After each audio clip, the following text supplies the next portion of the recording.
Welcome to the Call Your Shot podcast, your weekly sports recap podcast where we break down the hottest headlines, dissect the latest injuries, and serve up our own hard-hitting analysis of the past week in sports. But that's not all. We're not just here to talk about the past, we're here to predict the future as well. On the Call Your Shot podcast, we boldly predict the outcomes of the upcoming week's games. Moving on to the NBA, we'll get into some of the teams, some news that's happened. As I'm sure a lot of you guys already know, Draymond Green decided that he didn't want Yusuf Nurkic, grabbing on his hip, so he just decided to just do a 360 slap, open-handed punch, if you will, and got understandably ejected. And now the NBA has come out and said that he is suspended indefinitely. So, not exactly sure what that means on a specific time frame, but he is going to be without the Warriors, or not with the Warriors for a very long time, at least from a playing standpoint. Steve Kerr, other players have come out and say that they hope that he gets the help he needs. And this is obviously nothing new with Draymond. He has a very, very long history of technical fouls, ejections, suspensions when it comes to the NBA, and now it looks like he's going to be out for a very long time. So, Drew, what are your thoughts on that? And, the Warriors have not looked very great this season. They obviously had a win tonight against the Trailblazers because that's just easy money, but they are now sitting at 12-14. Real quick, just for like financial interest, what was the final score of the that game? 118 to 114. So that would have been 232 if you're doing your unders and overs. 232. Nice. I had 233 and a half. You had the under over? Under. Okay, there you go. Cash it. Also, really quick, let's just see what your boy Scoot McGroot stat line was real quick. I bet he had over 10 points. He did not play. He didn't play? No, he's in the G League somewhere, bro. Get the fuck out of here. Yeah. Did he really not play? He's playing. No, he didn't play. I don't know if he's hurt or whatever, but he's playing for like the Grand Canyon Rapids or something like that over. Okay. No, he didn't play. I don't know if he's hurt or not. But Anthony Simmons had 24 and Jeremy Grant dropped 30. But Scoot Henderson. Oh no, he did play. He came off the bench. Because Anthony. He's not a starter anymore. 14 points. There you go. 4 of 9. 4 of 9. 1 for 4, and a couple assists. I've definitely seen worse. So yeah, good job, Scoot. So what did I will be seeing him in person, Drew. Kendall got us some tickets to go see him versus KD and the Suns. So obviously it's very unfortunate because Bradley Beal is hurt again.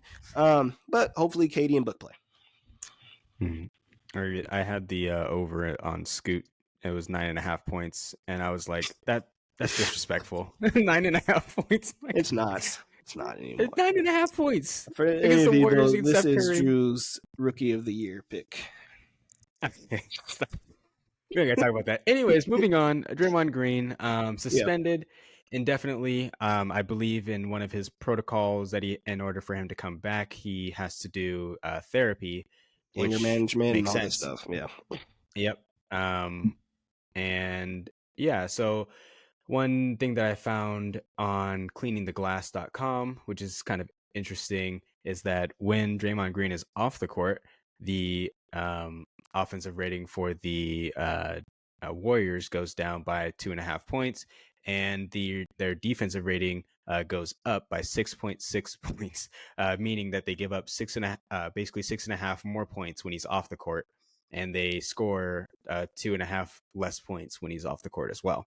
And you can kind of see that too with how they're playing, because obviously the game runs through Steph, but at the same time, Draymond is kind of an anchor when it comes to his defensive savviness, and also his playmaking ability on offense. Albeit he was better a few years ago, but he still is up there when it comes to his capabilities as a playmaker on offense. So something to take decent. He's getting up there in age a little bit, but he was still averaging 10, 6, and 6, and this would have been, or was basically his best shooting season that he's had since his earlier days. When he first came into the league and when he was younger, he actually was a decent shooter, at least percentage wise. And then he basically turned into Ben Wallace. But this season, he is shooting 43% from three and is currently number one in 3-point percentage on the team.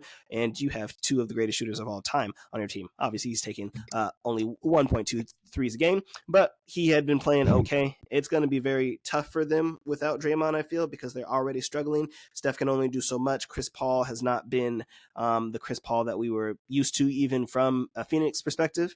Obviously, he's coming off the bench, so he's getting limited time, but Clay had been struggling from three. He's got his percentage back up a little bit. But he had been a slump as of late, but I think he's back up to like 37%, which still isn't that great by, Klay Thompson standards. Andrew Wiggins has been moved to the bench. And, I think they're just trying to find their identity and trying to see what they have.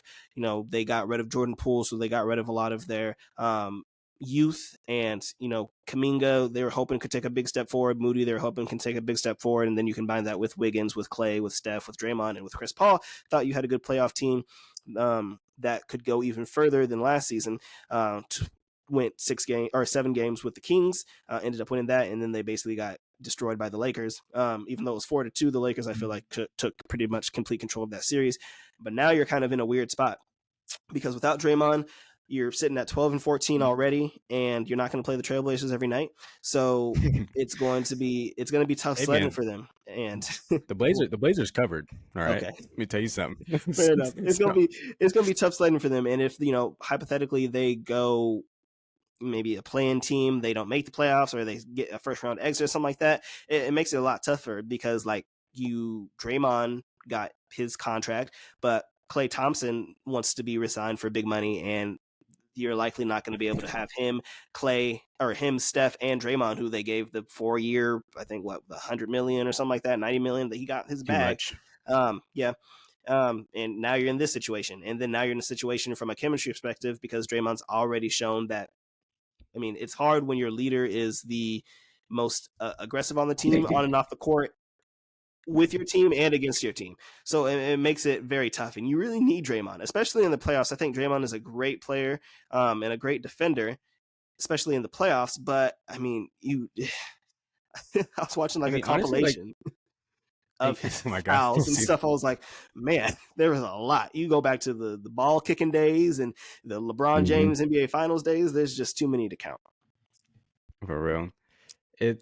I was going to say something, but I forgot what I was going to say. Now it's gone. Trains left the station. But anyways, what I will say is that, again, from cleaningtheglass.com, since December, the Golden State Warriors currently are 17th in offensive rating and 18th in defensive rating. So extremely average right now. And exactly. And I'm guessing that that's not what they're hoping for out of the season, which most over the past 7 years or so, their MO is to make it to the playoffs and win the finals.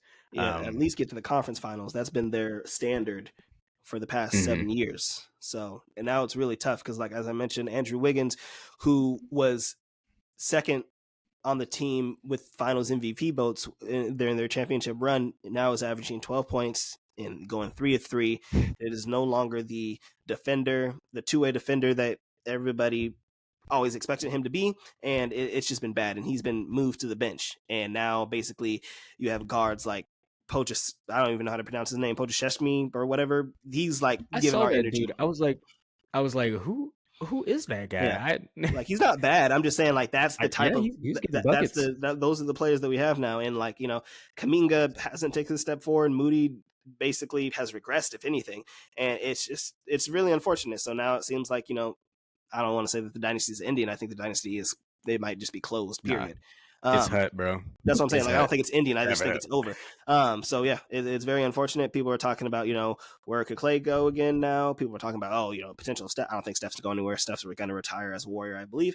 But yeah, I don't see the Warriors unless something changes drastically. I don't see them making a big push. Even if they do make the playoffs, I don't see them making much noise. Maybe something similar to last year.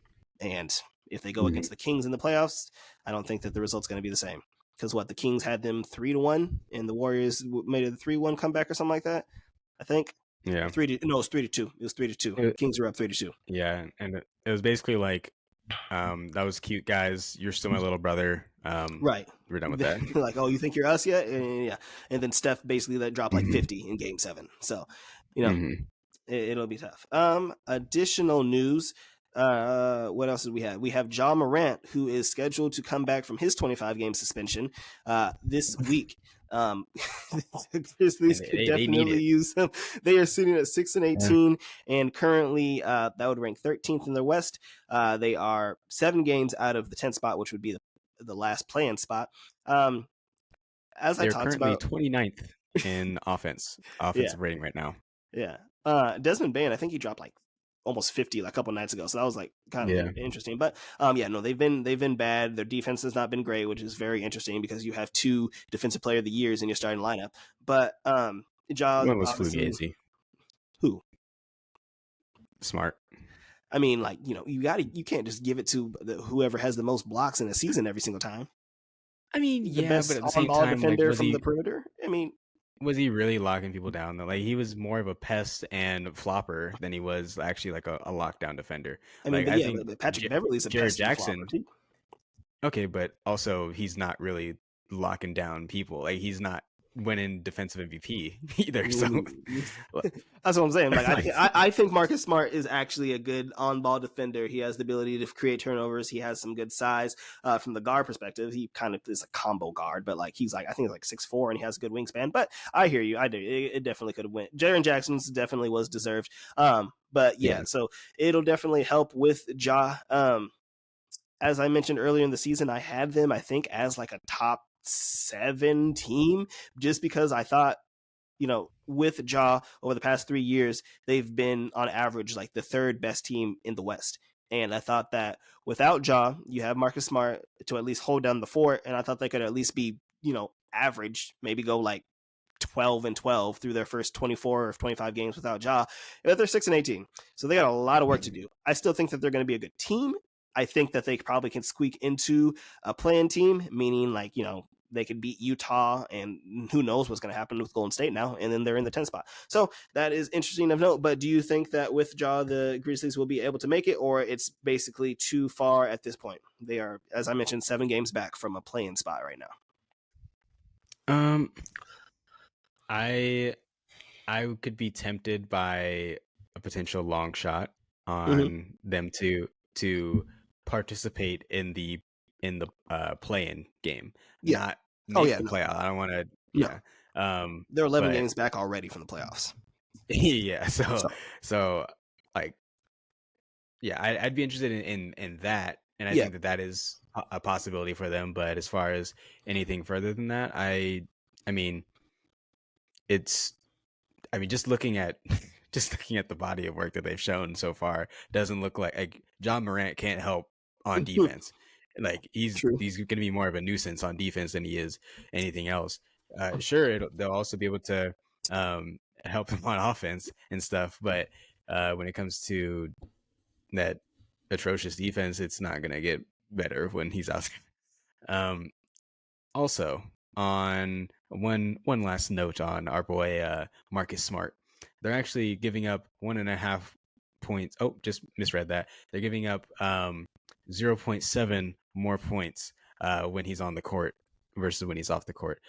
Minuscule, but also not something that I would call a defensive MVP. So I wouldn't say that he's an elite defender right now, or I wouldn't say that he's a defensive player of the year type player anymore. I don't know, but yeah. Anything else that you wanted to, or any teams that specifically that you wanted to get to in the NBA? I think that's the major news. Yeah. I mean, I think it was kind of cool to see the in-season tournament. I'm not sure, like, we actually didn't even talk about this. What was your thoughts on the in-season tournament? I thought that the in-season tournament for the NBA perspective was a great success, and it helps when you have LeBron and the Lakers very motivated, because even though it's LeBron trying to stat pad any way he can just because he's just trying to catch up in that GOAT conversation. Well, okay, first of all, the stats don't even count towards actual NBA stats. So yeah, they do. It was Check it. No, they don't. the They championship don't. game didn't. The other games do. I thought the other games don't count. Well, no, because they do. Well, they count towards every game except for the championship game counts towards your record. The championship game did not. So if it counts towards your record, I'm assuming it counts towards your stats. But I I could don't be think wrong. it counts towards your stats though, because Okay. on cleaning the glass, they didn't have any of their stats like And added in. I didn't necessarily mean from a stat perspective. I meant from an accolade perspective. So now he has the first Oh my in-season god! tournament, and he's the first in-season tournament MVP. But like I said, from an NBA perspective, I think it was a great success. They had an increase in market viewership in like November games and December games, which nobody cares about until the playoffs happen. So it was a great uptick for the NBA. And then, like I said, like the fact that the Lakers won and it was LeBron James, that added a lot more oomph to it. And then you had a lot of these young Yeah. and up and coming teams like the Pacers and things like that. So, and then you had like the Tyrese Halliburton, Dame beef and all that kind of stuff. So it kind of, all that kind of stuff just boosted viewership. So I think it was a success overall. And I thought it was entertaining. I watched all of the games. So Yeah, I was actually surprised at how well they were actually able to pull this off. Because those courts are atrocious, but that's whenever, about it. yeah, they could work on that for sure. Yeah. I think what they should do next year is, instead of like messing with the courts, mess with the jerseys, and maybe do like a fan created jersey or something like that, or like throwback or something. Yeah, literally anything else other than the courts. Yeah, those courts are disgusting. Yeah, but it was like an interesting way to say, okay, like I see that they're playing on this court, so I know that it's this kind of a game. But again, you can do that with the jerseys. Yeah. Okay, wait, hold on. First, I'm a Lakers fan too. You got me there for a second. But yeah, I do think that, you know, going forward though, it's a nice tournament to give incentives for those players, and it did exactly what they thought it was going to do. It's very rare that you see that from these major sporting events and stuff, or sporting leagues, where they make a big change to what they're doing, their game plan is of the season, and you know, people aren't always on board, and then, you know, some people are like, yeah, whatever. And you kind of did see that with some teams. They were like, yeah, we don't really care. But then you saw Jason Tatum and the Celtics, like, you know, running up the score, trying to get the point differential because they knew that mattered and stuff. And, you know, they were up by like 30 points and they're still, you know, they got the starters out there. Yeah.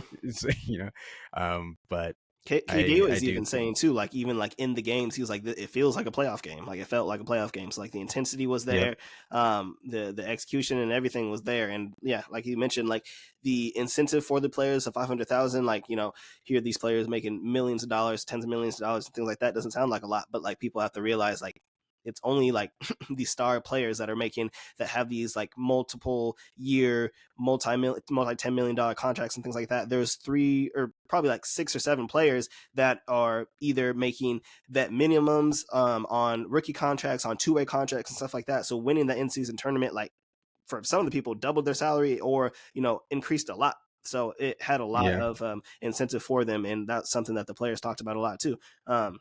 Especially. And I mean, even guys like LeBron and Dame and stuff too, like they were both saying, you know, it's still $500,000. Like that's what I'm saying. Still, like he's like, I still want that. You know, I don't know who was Devin Booker or somebody change. like that. They're like, you know, that's my whole vacation summer money and all that kind of stuff, and which is kind of crazy, like $500,000 on a vacation or on a summer on a summer. But yeah, and the fact, as we mentioned, you had stars in it. So you had the Jason Tatums, you had the LeBrons and ADs, you had the Giannis's, the Dames, the KDs, the Books, like the Halliburton. So it was I think it was a major success overall.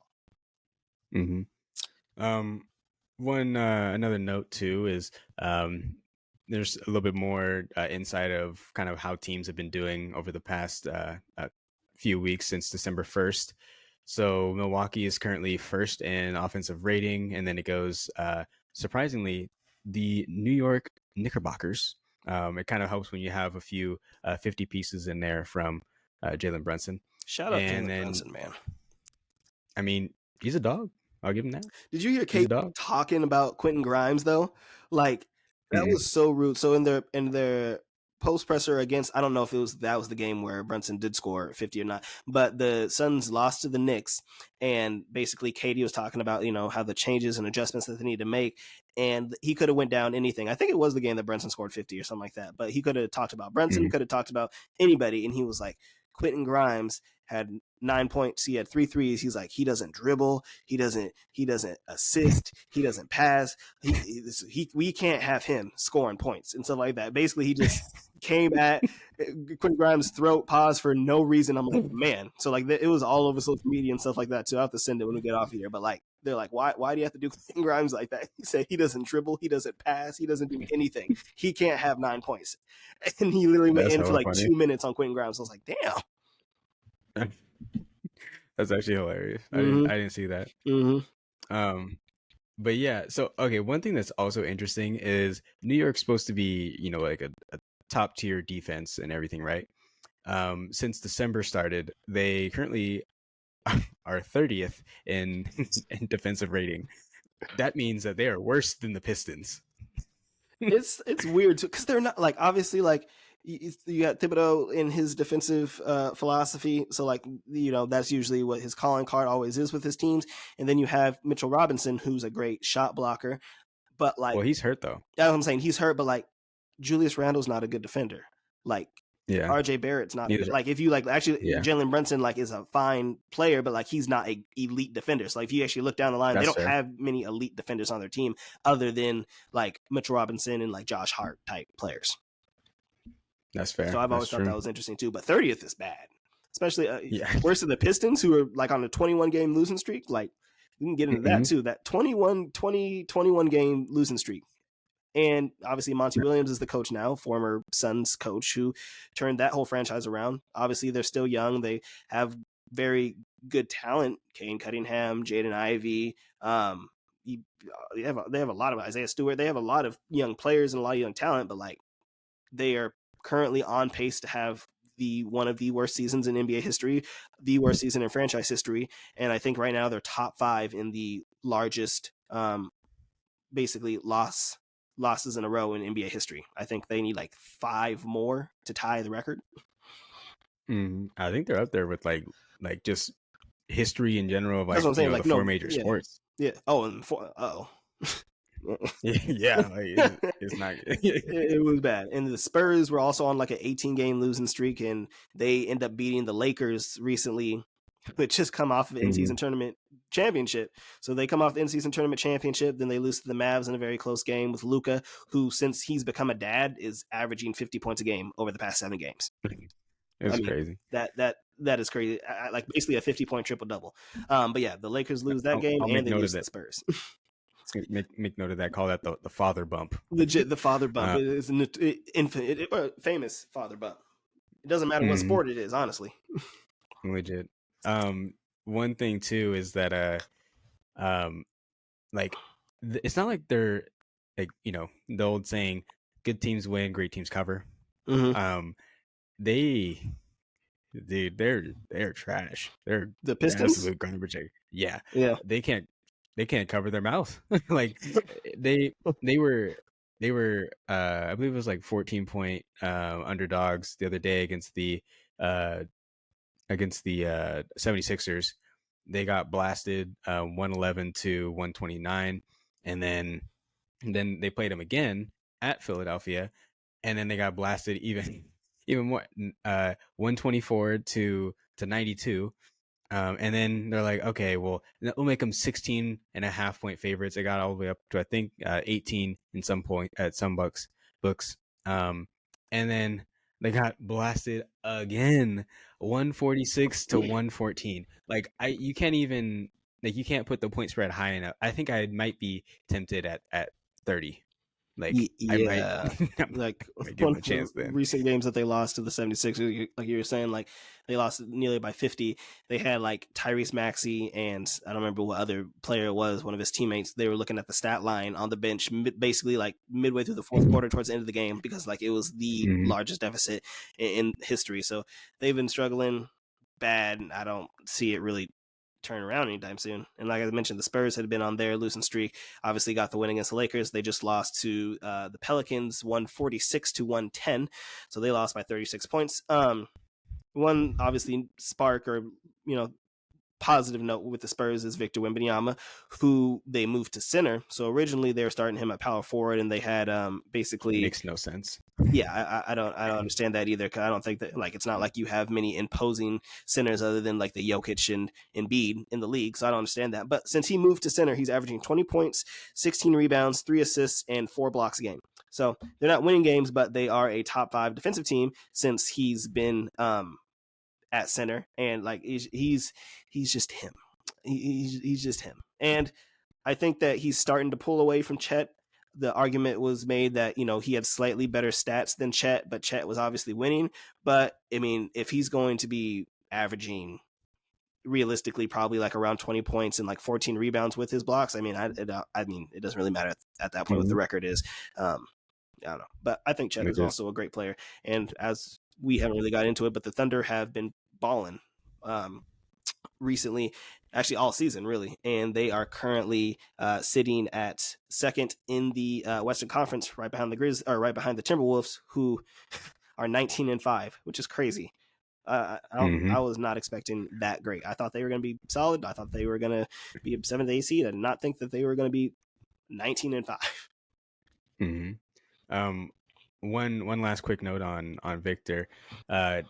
He, with his 7'6" ass, he needs to get his ass underneath the rim more often. Like you saw when he dunked on Anthony Davis, he literally didn't even jump. He does not even have to jump to dunk the ball. And right now he's currently in the 27th percentile when it comes to a percentage of shots at the rim for his position. 27th percentile. You're 7'6", and you're taking the majority of your shots in the long mid range, which is basically just anywhere outside the paint area. And like you're in the 94th percentile of shots there, but you're not taking shots in the like underneath the rim, and that's why his effective field goal percentage is in the 8th percentile for his position at 47.7%, because he's taking low percentage shots. And based on analytics, you take a shot with your foot on the line, or if you take a shot that's like a long 2-pointer, it's not an efficient shot because you have a lower probability, all these things, as opposed to just taking a 3-point shot and a shot underneath the hoop. Yeah, but I mean, it's because like he's 7'6", but he's not a center. That's why I understand like why they started him at power forward. Like he is a power forward, like a small forward type player, because like he's almost just a big ass guard. But like I agree with you, he definitely needs to get deeper in the paint and literally just lift his arm up and he can dunk it. Like it is kind of crazy, and it's kind of crazy because you'll see it every once in a while. Like if they'll be on running a fast break or something like that, or against the Suns early in the season, they'll literally just throw it up and he'll just grab it and then he could just dunk the ball. But I understand that he has to go through these ebbs and flows, and he wants to be a perimeter guy sometimes, not always in the post, which is understandable. You don't want to get bodied all game long, especially with his smaller frame as it is. But right now he's shooting 28% from the 3-point line, but he's jacking up 5 a game. So that ain't gonna go Alex? well.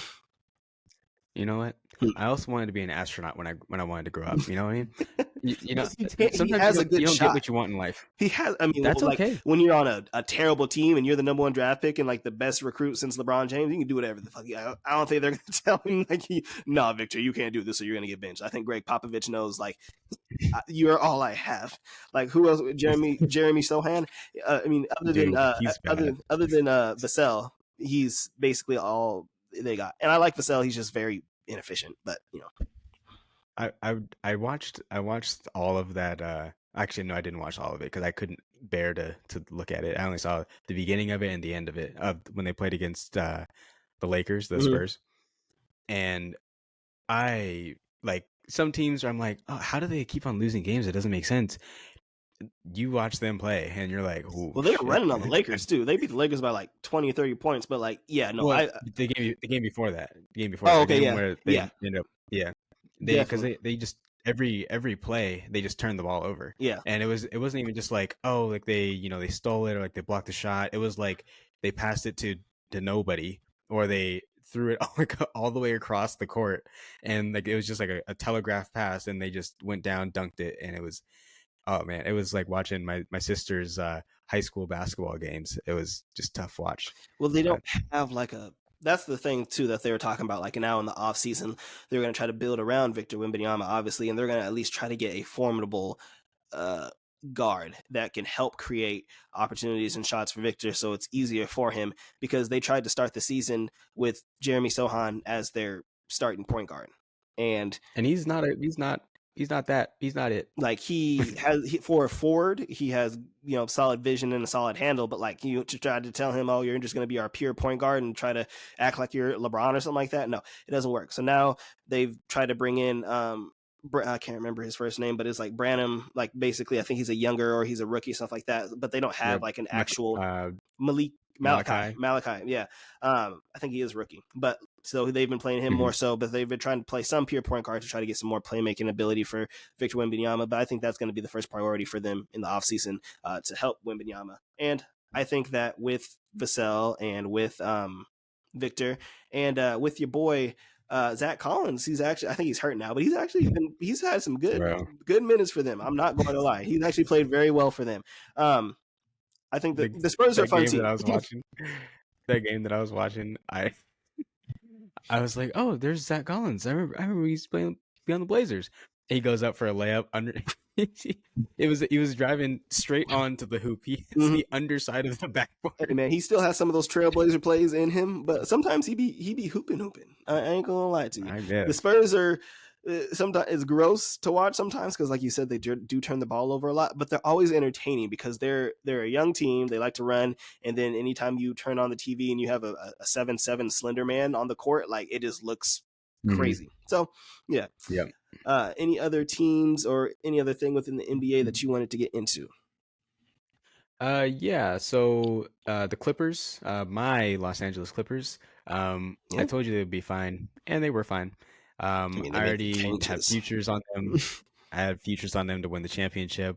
I have futures on them to win the West. They're not winning the championship, and they're not winning the West. Okay.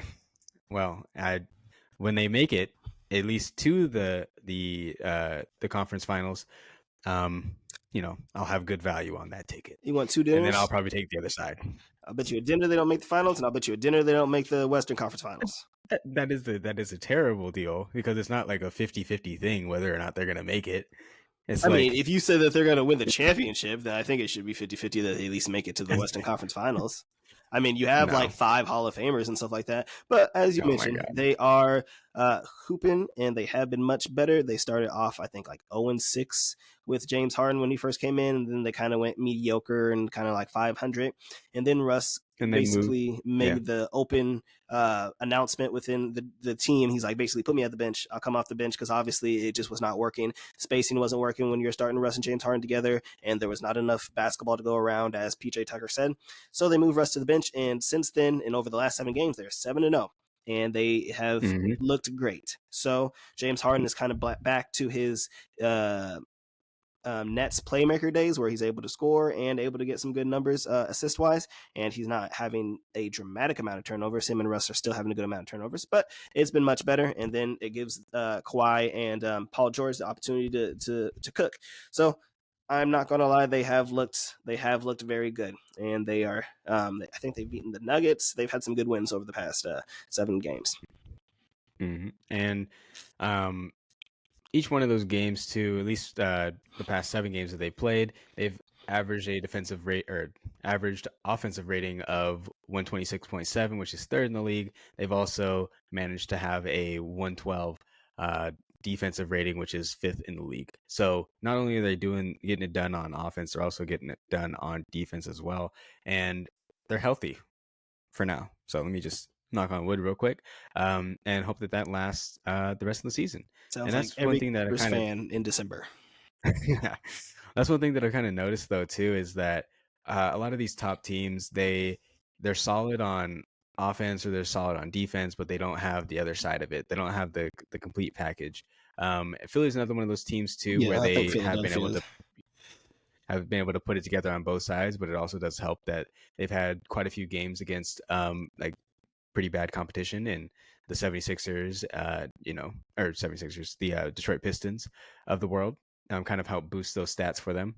And then the Timberwolves too, they actually have some some serious defensive prowess on their hands, and when they can get the offense to click, like they did against Dallas, which is not really saying much because Dallas doesn't really have a good defense, but when they're able to get the offense clicking and get Ant-Man involved and getting mismatches in the mid-range area, they're a hard team to beat because you're not going to put up a bunch of points against them. You're not going to outscore them. It's just a matter whether or not they're going to make their shots. So. They're really good, and I don't like it. Like, the Timberwolves are really good, and I don't like it because they didn't really change anything from last year. They just it's starting to, they're just figuring it out, and now basically going through Ant-Man, and then you have Cat, Mike Conley, and then Rudy Gobert for a lob threat a lot of the times, and then defensively they're all elite. And Anthony, obviously other than Cat, but he still has a good wingspan. But Cat bought in this year, and he said he really wanted to be as good of a defensive threat as he was an offensive threat, and he's really bought in. And I think it's really helped the team overall. It's helped their energy, and this allowed them to be very consistent. And then you got Rudy Gobert manning down the paint and blocking everything, and he's currently the favorite along with Wemby to win Defensive Player of the Year. So the Timberwolves look very good. We mentioned the Clippers and the 76ers I view similarly, because not from an aspect of I think that they play similar. It's just the fact that they're great regular season teams. When the playoffs hit and they have to play tough teams like the Bucks and the Celtics for the Philadelphia, or like the Nuggets for the Clippers, I don't think that they're going to be able to keep up, and I don't think they're going to be able to stop those teams, and they battle through injuries and are very injury prone. So until I see it, I am not going to believe it. Don't you always talk about regression to the mean? The Clippers have gone so long this season without injuries and things like that. And again, I'm not wishing for anybody. I want as good of competition in the playoffs as we can get. But if you're going to depend on Kawhi Leonard and Paul George to be healthy for the entirety of a playoff, I think you're fooling yourself. And even with healthy, I don't think that they can beat the Denver Nuggets in a 7-game series. So I'm saying, even if they were to get to the Western Conference Finals, I don't think that they can beat the Denver Nuggets in the 7-game series, because they have the wings and big forwards to stop, maybe Jamal Murray. But like, Zubac will play him tough just because he's a big body, but Zubac is not stopping Jokic. Okay, so interesting you say that, because I was handicapping the game that they played against the Nuggets the other day, the Clippers, and I was looking at how they matched up and like where Denver gets their most of their shots, like what part of the floor do they frequent? Do they run in transition? They absolutely do not run in transition because of Jokic, and also on top of that, one of the main things that one of the main things that the Clippers limit offenses from doing is shooting threes and also points in the paint. And that is exactly what the Denver Nuggets do. Is they hang around in like the short mid-range area and they shoot threes. And you're not gonna beat the Clippers doing that. Sure, you can get a few off and everything, and obviously, Jokic is going to get his, but at the same time, I think that they match up very well against the Denver Nuggets, and I'd rather have, like, when it comes to the playoffs, you always look at which players would you go to war with. Would you go to war with, and you just break it down, like position by position. Who would you rather have games on the line, or overall? I'd rather have a player with knee cartilage. Okay. You're telling me would you rather have Kawhi Leonard, or would you rather have Jamal Murray? You can't do that though. Why not? Because I could do the same thing going down the list for the Lakers or for the Suns compared to the Nuggets last year. If you want to break down every single one of their players, like, you could say that the other teams have a better player, but the Denver Nuggets play better team basketball, and they turn it up to a different notch in the playoffs, and we saw that. So, I think we have these new teams, whether it be through trades or free agency or young teams, and they're like, oh, they're getting wins on the Nuggets. The Nuggets are only like a 4th or 5th seed right now, and you have these nice teams like the Thunder and the Timberwolves, and the Clippers now look good and stuff like that. I think y'all forget what the Nuggets did in the playoffs. You forget, and also when the Nuggets lost to the Clippers, and no excuses, they lost. It was a regular season loss in November, but Jokic in those 3 games, so that was right in the middle. So the game before that game, and the game after that, he went through statistically one of the worst shooting slumps from a big in NBA history. He went 9 of 32 in the game against Clippers. He's not going 9 of 32 every single game in a 7-game series. That's all I'm saying. Had the scouting report. Okay. Okay. I mean, okay. I'm dead. I guess. Yep. That's last couple notes here before we head out, because we're cutting it close on time here. I got things to do, places to go, people to see. You know what I mean? Drew has Anyways, nothing to do. Okay. Moral of the story is Houston, who started out out the gates really hot, then cooled off, went ice cold. They picked it back up. They're 5-1 so far in December. However, their offense has gone back to well, like we just talked about, they've regressed to the mean in December. They currently have the 29th ranked offensive rating. However, they do have the number 1 defensive rating. Yeah. So they're able to manage their poor offensive output by making up for it on the defensive end and being able to run in transition, while also preventing teams at the highest rate of running in transition as well too. So a lot of unders in their games. Don't really have a lot of high scoring games, a lot of 90s basketball. So yeah, I think that the Rockets are a very entertaining team. They have a lot of youth too, obviously, other than the veteran presence of Fred VanVleet and Dylan Brooks. But they're a very entertaining team to watch. I really, as we've talked about multiple times, I really like Şengün, and I think he's going to get a couple, not first place votes, because obviously we both said like it's going to be Tyrese Maxey, but for most improved player from a center's perspective or from a big man perspective, I think that he would probably be the favorite. But I think that's a very good team. They just came off of a back-to-back. They had a back-to-back game against the Grizzlies. They won both those games. And Dylan Brooks in the second game basically hit the dagger 3, and he was really hyping himself up and stuff like that. He had the interview post-game, and he was like, well, I never want to lose to them in my career, because I want them to know that they made a mistake. They made a mistake. He is a character. He is so entertaining. And then he has like the pregame ritual where he just like stares on like the baseline at the other team, stuff like that. Players are starting to mess with him. Like Jamal Murray went and sat or stood by him as a staring too. Like I don't know what he's doing, but he's a character. He's a character for sure. Right. Also, quick note on my boy Tari Eason out there hooping. I'm just like, okay, he. I mean, but low-key though, like who? Because I mean, he's actually been doing pretty well this season. He well, the game before the last game against Memphis, he had hit a career high in points, 24 points, 14 boards. Game before that, 18 points, 14 boards. Game before that, you don't want to talk about all that. He has minutes chopped, 3 points, 8 rebounds. But those past 2 games though, 18 points, and then 25 points in both those games. He had 14 boards. I think he can be a great asset to this young team.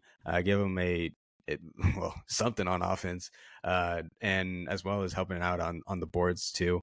Because we know Şengün is a little soft at times, which is why they're a terrible matchup for Denver, because he can just get babied against his father, Jokic. But I mean, other than that, I do think that they have potential to make the playoffs and good 12 seed. Do pretty well this season. It's a good 12 seed. Okay, right, they're higher than the 12 seed. Stop it. I'd say that's where they're gonna finish. Okay. No, I think I had them as in the 11th seed. Where are they right now? They currently are the 9th seed. They currently are 9th seed. So yeah, I mean, there's a good chance. that they could squeak into the play-in and lose to Side note. Phoenix. Okay, well, whatever. Anyway, side note. For as much of a defensive prowess as Dylan Booker is supposed to have, he also is. When he's off the court, they have a plus 2.8 increase in decrease in defensive production. So basically, they do a lot better when he's off the court. Hashtag logic. Yep. Versus my boy Tari Eason. They improved their defensive prowess by 17.5 points. Obviously, there's a lot of noise in those stats, but it really does help make my point. So, fair enough. Anything else that you want to get into? No, I think that's just about everything. I could go on for days, but we're already running into about the 2-hour mark here. So yeah, Drew will be talking till Christmas if we let him. You know what I'm saying? Okay. Yep. But yeah, that's gonna wrap up this episode. So yeah, jam-packed episode, about 2 hours. Again, there's a lot to get into over the past 3 weeks and things like that. Clap it up, clap it up, clap it up, clap it up. We did it. We made it. So I just want to thank everybody for listening. And again, apologize for the absence. I think that after this week, so this is on Sunday, so we will not be filming this upcoming Wednesday, but that following Wednesday, so basically in 9 days, we will be back to our normal schedule. So filming on Wednesdays. So other than that, this has been the Call Your Shot podcast. Thank you everybody for listening. Alex Harris and Drew Moore. For those of you listening on podcasts, we're also available on YouTube. For those of you listening on YouTube, we're also available on anywhere you can get your podcasts. So that'd be Spotify, Apple Podcasts, whatever the case may be. Also have links to our social media pages and Instagrams in our YouTube description down below. And if you go there or to our Instagram, we have links to our bets. So anything else you wanted to add, Drew? No, that's just about everything. I'm very tempted to pull the trigger on the young Seahawks this tomorrow evening, but I will for sure be taking the under in that game. Nope. I don't think there's gonna be a lot of scoring. What's the total? The total is it is 45. Oh yeah, Drew Lock putting up points. Yeah. Okay.